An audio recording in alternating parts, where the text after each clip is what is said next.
Hello again, everyone. Edwin Lerner back once again. In this YouTube astrological segment, I'm going to be talking about the Ascendant, Inconjunct, and North Node in a natal chart. Now, some of you may remember when I first started my YouTube astrology channel, I did a series on the aspects in a natal chart. They're a little bit concise. Some people may refer to them as snappy. So what I decided to do was make another series on them in which the videos would be a little bit longer and more descriptive. So anyway, first thing up is if you have the Ascendant in conjunct the North Node in a natal chart, one way it may manifest is that an adjustment, which is the inconjunct, may be needed between matters pertaining to new beginnings, which is the Ascendant, and those connected with your destiny, which is the North Node. Now, one or the other may be overemphasized. The key is to find the balance and equilibrium between the two. So it could be where matters pertaining to new beginnings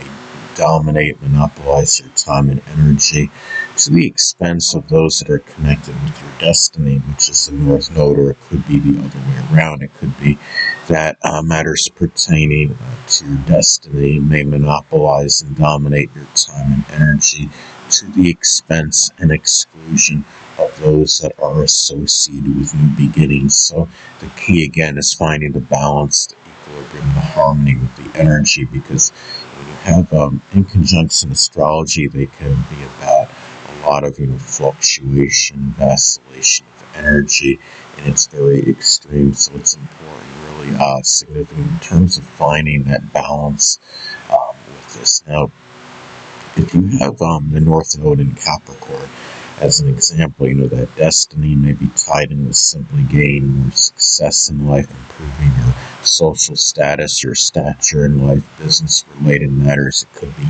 just about attaining career ambitions, or it could be doing something, more specifically Capricorn-related, whether it could be something with architecture, construction, accounting, dentistry, information technology, masonry, something with business, government, political work, timekeeping, as some examples.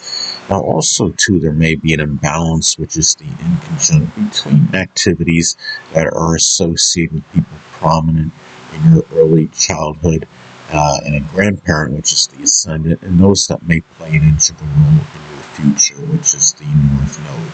You may be dominated by one or the other, so it could be where you could be dominated by activities, by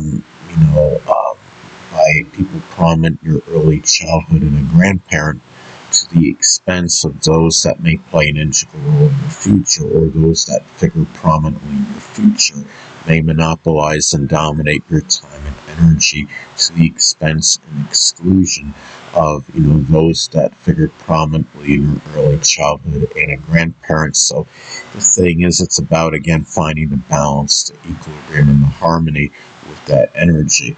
So let's say for example, if the North Node is in Scorpio, one or more of those persons that may figure prominently in your future may actually be a Scorpio Sun, Moon, or Ascendant person, or simply embody the characteristics of the sign. It could be those, that are very empowering, transforming, resilient, resourceful, incisive, probing, investigative, but at the same time, could be people that are vengeful, jealous, and manipulative as well.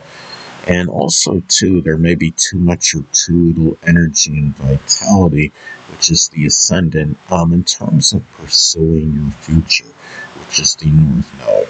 Now, there could be times when you have an exorbitant amount of energy expended in pursuing your future, then other times you just maybe you might not expend any energy or vitality in doing so. So again, it's about finding the balance, the equilibrium, and the harmony with this energy.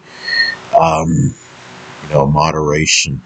If you have, say, the North Node in Sagittarius, as an example, that future may be tied in with publishing, advertising, printing press operation. It could be doing something with religion, philosophy, higher education, foreign travel, um, translation, sports, the outdoors, as some examples. And also, too, there may be too much or too little drive and motivation, which is the ascendant, in going after your mission and purpose, which is the North Node. So there can be times when you have a tremendous amount of drive and motivation in terms of going after your mission and purpose, which is the North Node. And other times you just may lack it completely and have no drive and motivation, no incentive in doing so. So again, it's about finding the balance, the harmony, and the equilibrium with this energy. Now, if the North Node is in Aries, as an example, that mission and purpose may be tied in with something that expresses leadership prowess and ability. It may be doing something with management. It could be doing something associated with firefighting, welding, arson investigation, law enforcement, speech pathology, physiology, something with sports. It may be doing something that involves a profession with the head, such as helmet or hat design, as some examples. Now, also, too, a grandparent and people prominent in your early childhood, which is the ascendant, may either be extremely beneficial or no help whatsoever in terms of you developing the attributes connected with the North Node placement.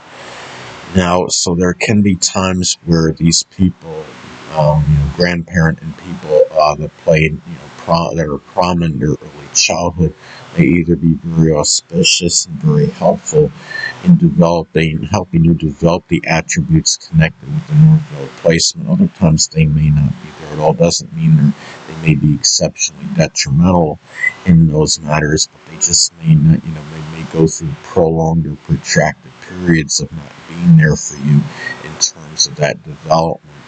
Now, if the North Node is in Taurus, as an example, those attributes connected with the North Node placement that you're trying to develop may include being, more financially stable, stolid. It may be, more calm, placid, self-reliant, being persistent, patient, persevering, tenacious, trustworthy, loyal, and steadfast as well. And also, too, the first impression you make on others, which is the ascendant, may either be exceptionally advantageous or no help at all in terms of where you are moving toward, which is the North Node. So it can be, say if your ascendant is in Virgo, as an example, the first impression you make on others may be one that's, punctual, reliable, analytical, punctilious with details, meticulous, scrupulous, organized, clean, neat, systematic, and methodical, but it may not be, there may be times when these qualities, may be exceptionally beneficial in terms of helping you get toward where you want to move toward, but other times they may not be for whatever reason. So you have, again, it's a lot of, distortion and vacillation with this energy. Now also, too, those in your environment, which is your ascendant, may either be exceptionally favorable and auspicious in what you're learning and aspiring to be, which is the North Node, and other times they just may simply be apathetic in those matters. So if the North Node is in Pisces, as an example, what you're learning and aspiring to be can be inspirational, idealistic, forgiving, compassionate, being able to see the whole picture, overlooking transgressions and defaults of others.